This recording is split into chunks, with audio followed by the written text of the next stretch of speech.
ঘর অথবা বাড়ি এক কথায় বলতে গেলে প্রত্যেকটি মানুষের শান্তির জায়গা, হোক সেটা ছোট হোক সেটা বড়। পবিত্র কোরআনেও ঘরবাড়ির গুরুত্ব তুলে ধরা হয়েছে। কিন্তু বর্তমান যুগে মানুষদের থেকে ভিন্ন মানবিক প্রয়োজনের ঊর্ধ্বে ছিলেন হযরত মুহাম্মদ সাল্লাল্লাহু আলাইহি ওয়াসাল্লাম। প্রিয় নবী মুহাম্মদ সাল্লাল্লাহু আলাইহি ওয়াসাল্লামও তার নিজের জন্য আবাসস্থল তৈরি করেছিলেন, যে ঘর মানুষকে মনে করিয়ে দেয় এ জীবন চিরদিনের জন্য নয়, বরং মুমিনদের জন্য পরকালী জীবনই প্রকৃত আবাসস্থল। কিন্তু এখন সৌদি সরকার মহানবী সাল্লাল্লাহু আলাইহি ওয়াসাল্লামের ঘরের আদলে এমন একটি ঘর তৈরি করেছেন, যে ঘরকে দেখা মাত্রই এই পৃথিবীতে যত আশিকি রসুল আছে তারা এটা দেখে অনুধাবন করবে যে দোজাহানে যিনি সর্দার ছিলেন তিনি কেমন সাধারণ জীবন অতিবাহিত করতেন। তাই তো আমরা আজকের এই ভিডিওতে বিশ্বনবী হযরত মুহাম্মদ সাল্লাল্লাহু আলাইহি ওয়াসাল্লামের ঘর দেখাবো এবং ভ্রমণ করাবো ও তার ঘর সম্পর্কে জানবো এবং তার ঘরের আদলে তৈরি হওয়া সেই ঘরও দেখব।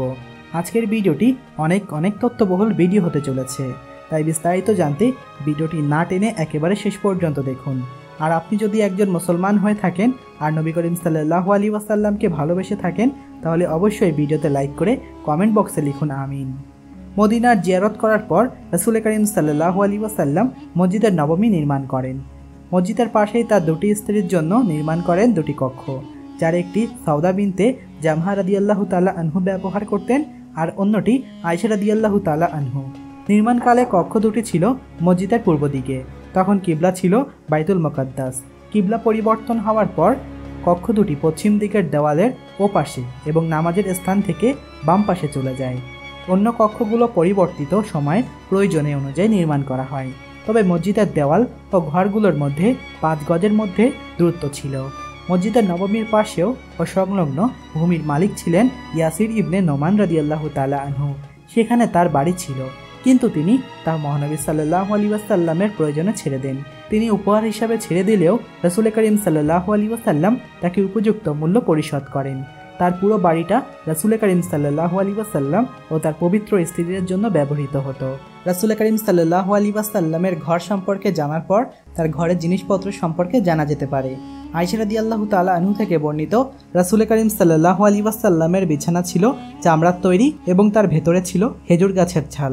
অন্য বর্ণনায় এসেছে তার ব্যবহৃত বালিশও ছিল চামড়ার তৈরি, যার ভেতরে ছিল খেজুর গাছের ছাল। ওমর ইবনে খাত্তাব রাদিয়াল্লাহু তাআলা আনহু থেকে বর্ণনায় রাসূল করিম সাল্লাল্লাহু আলাইহি ওয়াসাল্লামের ঘরের আসবাবের বিবরণ পাওয়া যায়।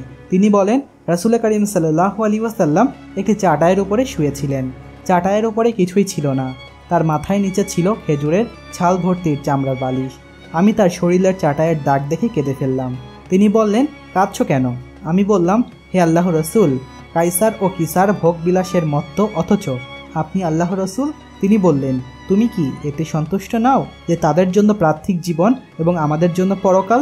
রাসূল করিম সাল্লাল্লাহু আলাইহি ওয়াসাল্লাম সাদাসিধে ও কুৎসিতের জীবন নিজেই বেছে নিয়েছেন, যেন উম্মাত পার্থিব জীবনের প্রকৃত রূপ সম্পর্কে জানতে পারে। তিনি বলেন, আমরা ও দুনিয়ার দৃষ্টান্ত একজন আরোহীর মতো, যে একটি গাছের নিচে ছায়া গ্রহণ করে বিশ্রাম করে এবং তাকে ছেড়ে চলে যায়। আয়েশা রাদিয়াল্লাহু তাআলা আনহু থেকে বর্ণিত, রাসূল করিম সাল্লাল্লাহু আলাইহি ওয়াসাল্লামের বিছানা দেখে একজন আনসারী নারী তার জন্য তোলার একটি বিছানা পাঠালেন। তিনি তা ফেরত দেওয়ার নির্দেশ দেন এবং বললেন, আমি যদি আল্লাহর কাছে প্রতিদান চাইতাম তবে তিনি আমাকে পাহাড় পরিমাণ স্বর্ণ রূপা দান করতেন। সুবহানাল্লাহ। একটি সময়ের জন্য চিন্তা করে দেখুন, আমাদের প্রিয় রসুল যিনি না শুধু জাহানের বাদশাহ, বরং তিনি অন্য জাহানেরও সর্দার ছিলেন। আর বলা হয় তাহলে তিনি এই সৃষ্টির জগতে প্রথম থেকে নিয়ে শেষ পর্যন্ত সবারই সর্দার ছিলেন। তবুও এত বড় মহান মানুষটি নিজের দুনিয়াবী জীবনকে কষ্টের মূল্য দিয়েছেন। বন্ধুরা, ভিডিওতে যে ঘরটি আপনারা দেখতে পাচ্ছেন এটি ছিল হযরত মুহাম্মদ সাল্লাল্লাহু আলাইহি ওয়াসাল্লামের আবাসস্থল।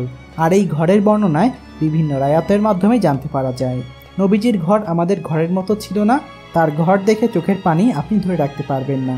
দোজাহানের বাদশাহ, পুরো পৃথিবী যিনি শাসন করেছেন, যার হাতে অসংখ্য বিধর্মী ইসলাম ধর্ম গ্রহণ করেছে, আর তার ঘর এমন অবস্থা।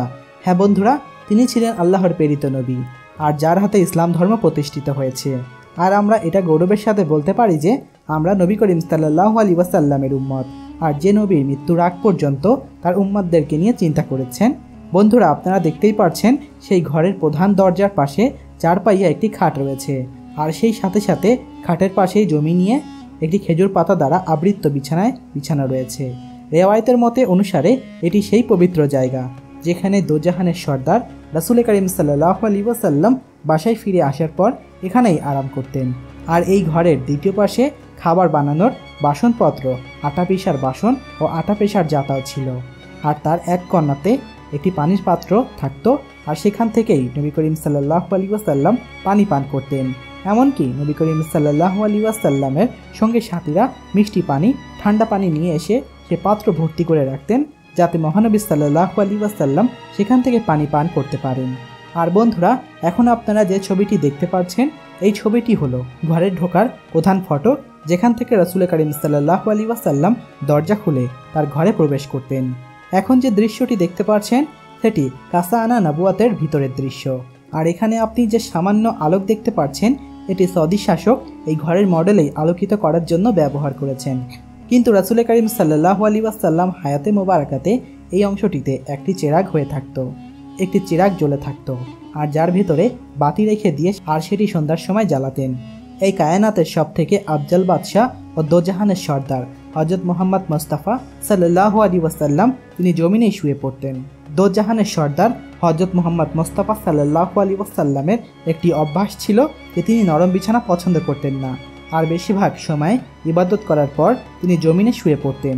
এখন আমাদের মনে প্রশ্ন জাগতে পারে যে নবী করিম সাল্লাল্লাহু আলাইহি ওয়াসাল্লামের আবাসস্থল দেখলাম, তবে তিনি কী সব খাবার গ্রহণ করতেন? রাসূল করিম সাল্লাল্লাহু আলাইহি ওয়াসাল্লাম দুপুরে ও রাতে খাবারে কখনো রুটি মাংস একত্রিত মিলত না। যদি মিলত তা হতো অতি সামান্য, অর্থাৎ তিনি পরিতৃপ্তি হতেন না, কোনো রকম চালিয়ে নিতেন। যদি মেহমান আসতো তবেই তাদের সাথে সৌজন্যমূলক ও তাদের আনন্দের জন্য তৃপ্তি হতেন। আয়েশা রাদিয়াল্লাহু তাআলা আনহা বলেন, মুহাম্মদুর রাসূলুল্লাহ সাল্লাল্লাহু আলাইহি ওয়াসাল্লামের পরিবারে তার মৃত্যুর পর্যন্ত পরস্পর 2 দিন জবরের রুটি পেট ভরে পূর্ণ করে খায়নি, বরং রাসূল করিম সাল্লাল্লাহু আলাইহি ওয়াসাল্লাম খাবার কিছু না পেয়ে ক্ষুধার্ত পেটে ঘুমিয়ে যেতেন। এক লোকমা তার পেটে কিছুই যেত না। ইবনে আব্বাস রাদিয়াল্লাহু তাআলা আনহু থেকে বর্ণিত, তিনি বলেন, রাসূল করিম সাল্লাল্লাহু আলাইহি ওয়াসাল্লাম ও তার পরিবার ক্ষুধার্ত অবস্থায় পরস্পর কয়েক রাত অতিবাহিত করতেন। রাতের খাবার থাকতো না তাদের কাছে, আর বেশিরভাগ তাদের রুটি ছিল জবের রুটি। আয়েশা রাদিয়াল্লাহু তাআলা আনহা বর্ণনা করেন, অনেকদিন রাসূল করিম সাল্লাল্লাহু আলাইহি ওয়াসাল্লাম তার কাছে এসে বলতেন, তোমার নিকট খাবারের কিছু আছে কি? উত্তরে বলতেন না। অতঃপর তিনি বলতেন, তবে আজ আমি রোজাই রাখলাম। রাসূল করিম সাল্লাল্লাহু আলাইহি ওয়াসাল্লাম হতে এমনই প্রমাণিত আছে যে তিনি 1-2 মাস কাটিয়ে দিয়েছেন, কিন্তু তার ও পরিবারের জন্য 2 কাল বস্তু খেজুর ও পানি ব্যতীত জীবনের ধরনের জন্য কিছুটাই জুটত না।